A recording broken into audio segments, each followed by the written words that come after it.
Oke, baik. Assalamualaikum warahmatullahi wabarakatuh. Sesuai janji saya tadi ya teman-teman, hari ini coba kita mau mengulas sebetulnya apa sih tadi tentang menulis dan membaca gitu ya. Jadi di sini sudah saya membuat sebuah ringkasan gitu kan tentang menulis dan membaca itu sendiri. Dibuat oleh saya, Siti Khotijah, owner Rumah Autor Pemula Yogyakarta. Lalu, apa sih itu menulis gitu kan? Jadi menulis adalah suatu kegiatan menggoreskan pena ke dalam secari kertas atau secari kertas atas ide atau gagasan yang akan kita ulas. Yang kedua, menulis adalah kegiatan fisik yang dilakukan oleh tangan kita, di mana kegiatannya menuangkan segala yang bersumber dari hati, baik buah pemikiran fiksi ataupun non-fiksi, untuk kita jadikan karya kita. Yang ketiga, menulis adalah kegiatan menuangkan hasil pemikiran kita yang tak bisa kita uraikan melalui lisan kita. Nah, yang keempat, kelima, dan seterusnya silahkan ya, bisa menambahkan sesuai dengan pemahaman kakak-kakak sekalian gitu ya. Bisa dengan referensi lain, barangkali bisa untuk menguatkan. Nah, sumber ide tulisan itu sendiri dari mana sih? Kayak gitu kan. Adapun sumber ide tulisan contohnya, satu, bersumber dari kelima panca indera kita, apa yang kita dengarkan, apa yang kita rasakan melalui indera perasa kita, apa yang kita rasakan lewat indera peraba kita, apa yang kita rasakan dari hati kita, dan apa yang kita lihat di depan kita gitu.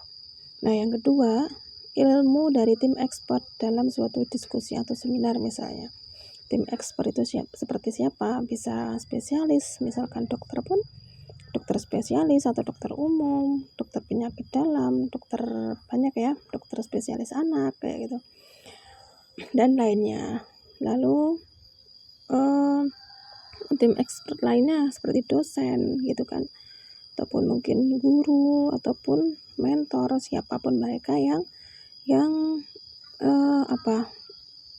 bisa gitu kan ya. Jadi sebetulnya jangan menganggap yang tidak bisa pun tidak bisa untuk menyuarakan ilmu sebetulnya. Jadi tergantung kita menilai seseorang tersebut gitu ya. Jadi siapapun mereka bisa menguraikan ilmu ataupun ada secercah hal baik yang bisa kita peroleh dari beliau, kita bisa untuk sumber tulisan kita.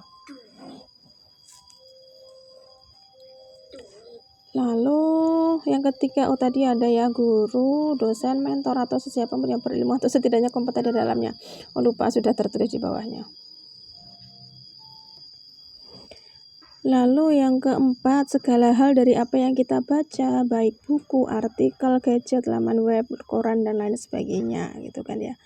Sekarang era digitalisasi, dengan sangat mudahnya kita mengakses segala bentuk informasi gitu kan ya, dari dalam ataupun luar negeri gitu. Nah, mungkin ya bisa dari grup kayak gitu kan, grup WA, grup IG, grup Facebook. Jadi banyaknya media sosial seperti itu.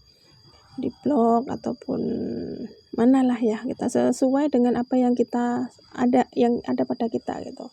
Kalau membaca, kadang referensi dari membaca buku misalkan, kita kok belum ada yang menguatkan, bisa mencari di Google, di gadget gitu ya. Ataupun mungkin dari mana yang mereka kita ingin tahu tentang sesuatu, ataupun dari sebuah latar belakang seseorang, bisa melalui websitenya ataupun dari komunitas mana, seperti itu, komunitas apa gitu ya. Jadinya kita bisa mengulas, bisa tahu lebih detail tentang mereka itu, beliau ini dengan ragam jadi mungkin mereka sudah mengenalkan kita melalui blognya, webnya, ataupun akun media sosialnya gitu. Nah, lalu untuk kelima, pengalaman atau cerita orang yang kita rangkum dalam memori otak kita. Nah, sumber ide itu misalkan kita ada banyak teman, siapapun yang pernah bercerita kepada kita, itu bisa menjadikan sumber ide tulisan. Dengan catatan apa? Kita jangan memojokkan, jangan menjelekkan. Kita hanya mengambil sisi baik dari suatu sumber, suatu berita gitu ya. Jadi semua hal, setiap sepatah kata itu sebetulnya bisa untuk kita jadikan untuk sumber referensi tulisan kita gitu ya. Jadinya jangan terpacu pada hal yang jelek, hal buruk. Ya, lanjut. Maaf terjeda sebentar. Dan oke, tadi yang kelima ya, sampai ke-6 dan lain-lain juga. Nah, ini juga terserah dari teman-teman semua. Sumber ide tulisan yang saya peroleh dengan teman-teman itu sangat tidak mungkin untuk sama persis ya. Jadi kita masing-masing punya ide sumber tersendiri masing-masing. Jadi tidak harus saklek sama ya gitu. Jadinya kita pasti ada sebuah mungkin bisa dibilang kelemahan ataupun kekurangannya di situ. Nah, langkah baiknya pun dari perbedaan itu nanti di-share bareng. Jadi ini nanti didapat suatu kesimpulan, suatu ini ya yang untuk bisa kita tambah referensi kita seperti itu. Nah, next lalu lanjut apa ini berikutnya? Apa itu membaca, ya kan? Jadi yang pertama, membaca adalah suatu proses menelaah dari satu objek sehingga didapatkan suatu kesimpulan dari objek tersebut. Menelaah ya, jadi kita membaca itu dengan panca alat indera kita, penglihatan untuk menangkap suatu objek gitu. Nah, lalu otak kita merangkum ya, menelaah tadi. Nah, dibarengin dengan jadi kita dari hasil apa yang kita baca tadi kita memperoleh suatu kesimpulan gitu loh. Misalkan ada suatu simbol di mana kita tidak boleh parkir di situ atau tidak boleh merokok, barangkali yang cowok ya, yang laki-laki itu pasti ada ya suatu simbol-simbol tertentu. Nah, di situ kita bisa membaca gitu ya. Jadi maksud dari simbol tersebut apa kayak gitu. Dan yang kedua, membaca adalah suatu kegiatan yang dilakukan seseorang untuk mendapatkan suatu hal atau informasi, sama ya. Cuman ini dengan beda ini saja. Beda penyampaian gitu kan ya. Membaca adalah aktivitas di mana pikiran dan akal kita ditugaskan untuk memberikan suatu kejelasan perihal suatu benda. Nah, misalkan kita kita membaca novel, membaca buku, membaca cuman judulnya doang. Judulnya di sini di atas ya. Bentar. Tapi tanpa kita membaca di bawahnya secara detail gitu kan. Kadang kita rancu, kadang kita belum yakin akan kejelasan dari judul tersebut. Ya gitu. Misalkan ada buku tentang novel yang sudah saya buat, Nadia Rishaila. Nadia Rishaila itu cuma judulnya doang gitu loh, tanpa kita membaca kita nggak tahu untuk isinya kayak gitu kan ya. Nah, biar jelas, biar paham, biar dong semua gitu kan, nanti solusinya ya kita harus membaca. Mungkin bisa melalui sinopsisnya, misal pun belum terlalu belum begitu ini, bisa secara keseluruhan dibaca biar tahu detailnya seperti itu. Sama halnya dengan masalah pun misalkan kita hanya melihat secara cowoknya itu blegere, jadi secara umum saja tanpa melihat sebab akibatnya, barangkali kita mungkin juga akan salah untuk menganalisa, menyimpulkan kayak gitu.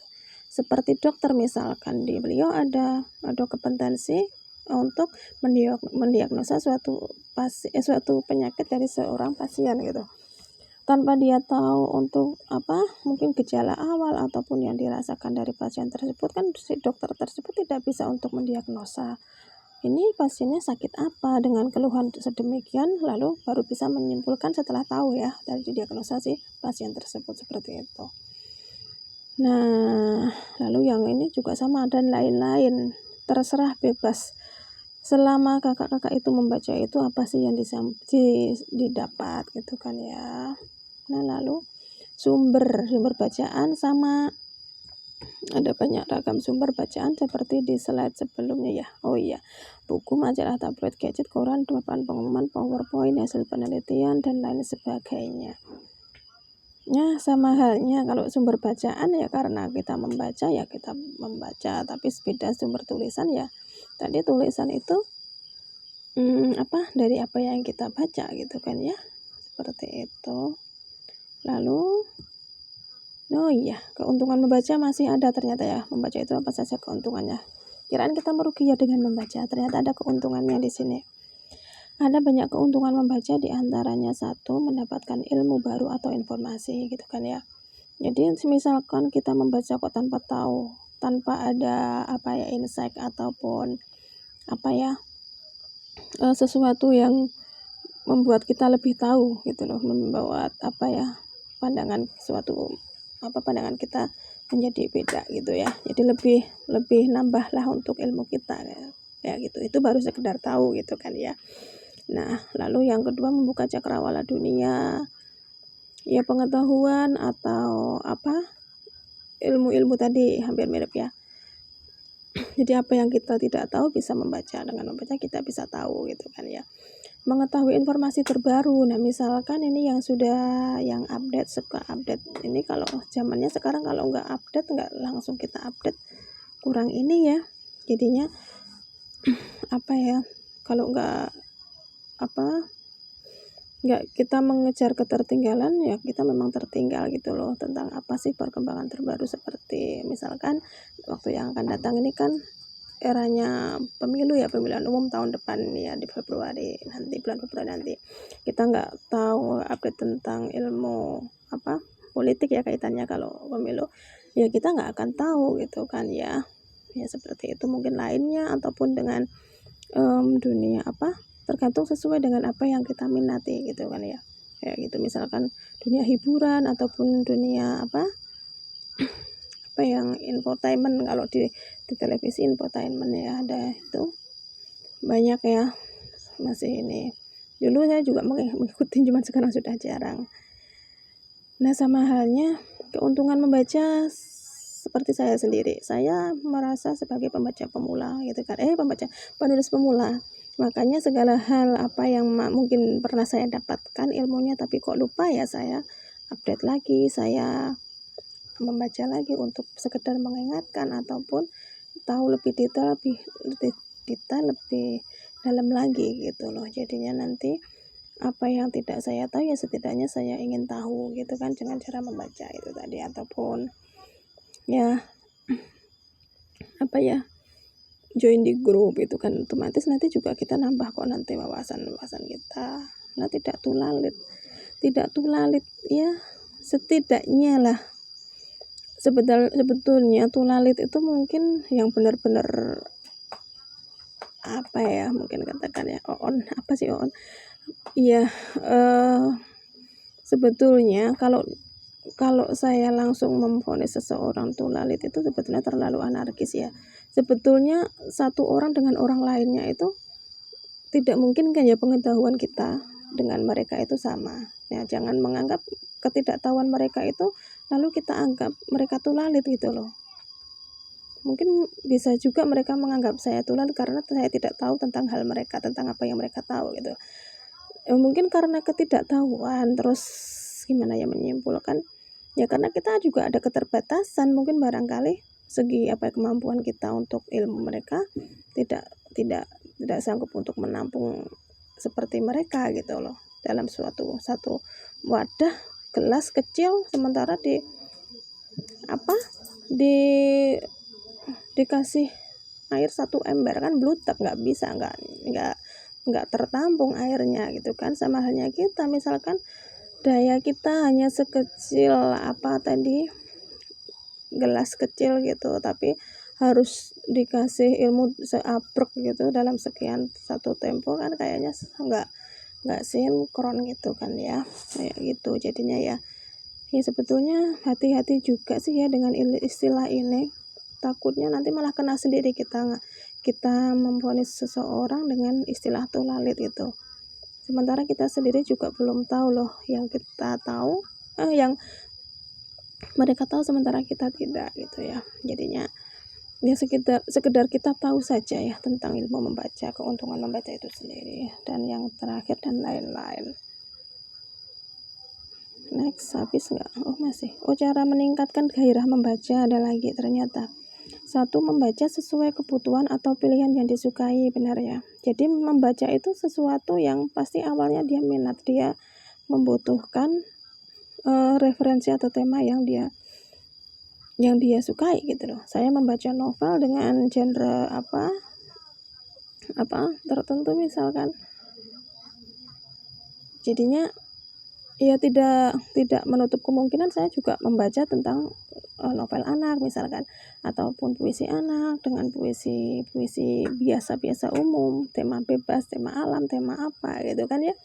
Jadinya sesuai kebutuhan gitu kan ya. Jadi hanya untuk butuh jeda waktu saja kebutuhan, misalkan saat ini dengan puisi, nanti cerpen saatnya membaca novel gitu kan ya. Lalu yang kedua, tidak monoton pada satu kisah sedih, kadang diselingi kisah humor atau cerita lucu gitu kan. Ya jangan melo-melo terus. Jadinya ada kadang cerita, misalkan kita melihat satu konten ataupun jadi kalau saya lihat kemarin ya, jadi gambar gitu yang kesannya lucu gitu. Jadinya itu kan juga kita juga sudah membaca melalui gambar, melalui apa gitu. Jadinya kita juga refresh, kita tidak terpaku pada satu yang melo-melo, yang sedih gitu kan ya, kayak gitu.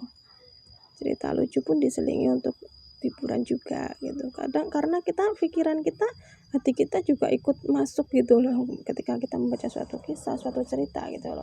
Kita ikut merasakan gitu kan, kayak gitu. Nah, terus yang ketiga, jadilah penulis karena akan menjadikan diri sebagai pembaca pertama atas karya kita. Nah, ini pernah saya membuat quote gitu kan. Ternyata sama halnya pernah saya membuat, jadilah penulis karena akan menjadikan diri kita sebagai pembaca pertama. Ini pernah saya membuat gimana ya? Jadinya gini, tanpa kamu membaca,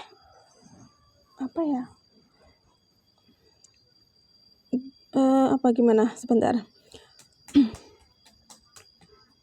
Kamu boleh tidak membaca karena kamu penulisnya, seperti itu, kurang lebih seperti itu. Ternyata juga sama pernah dibuat oleh Bunda Asma Nadia ya. Mohon maaf ya Bunda. Agaknya kita mungkin sepemahaman itu jadinya seperti ini ya. Saya karena merasakan sendiri, jadinya saya belum membaca untuk quote yang Bunda buat waktu itu. Hampir mirip sih ya, 11-12. Ya memang karena kita sendiri mau nggak mau atas karya kita itu memang sebagai penulis sebagai pembaca pertama atas karya kita gitu loh. Lalu untuk yang berikutnya selanjutnya itu kan ada pembaca kedua ke sekian, ke ini ya, ke 100, ke 1000 pembaca barangkali seperti itu. Nah, jadi itu ada cara meningkatkan tadi ya untuk gairah membaca kita. Yang keempat, bersikap open atas segala bentuk informasi sehingga kita pasti ingin update terhadap berita terbaru. Nah, ya perlahan, kalaupun mungkin masih kemarin belum open gitu kan ya untuk sesuatu hal yang baru, ya mungkin sebagai seorang penulis itu memang harus mau tidak mau harus tahu jangan menutup diri untuk informasi atau hal-hal yang sifatnya baru gitu. Malah kita harus open mind up kita harus jadi orientasi kita ke depan, jangan terpaku pada ilmu yang kita sampai saat ini gitu loh. Nanti di depan lain hari, di lain waktu itu masih banyak sekali ilmu yang masih untuk diulas gitu, ataupun pengetahuan baru, ataupun hal-hal baru gitu kan ya. Jadinya kita tidak stuck di satu titik, di satu ilmu, mentang-mentang kita sudah mungkin merasa nyaman dengan apa yang kita langsung kita menutup diri gitu, nggak boleh ya. Lalu yang kelima, selalu mengosongkan gelas atau pikiran kita agar siap menerima segala hal bentuk informasi baru. Ya, mengosongkan gelas itu dalam artian tidak menghilangkan segala ilmu yang kita dapatkan atau langsung melepas gitu kan. Itu hanya sebagai konotasinya. Jadi selalu mengosongkan gelas kita tadi hampir mirip ya, menerima segala bentuk informasi gitu kan ya, agar kita juga sewaktu-waktu bisa menerima untuk informasi lain, informasi baru gitu kan ya, dan lain-lain. Sudah ya kayaknya. Ada lagi kah next? Terima kasih. Salam literasi Indonesia. Baik, kita close sebentar. Terima kasih sudah menyimak ya teman-teman. Assalamualaikum warahmatullahi wabarakatuh.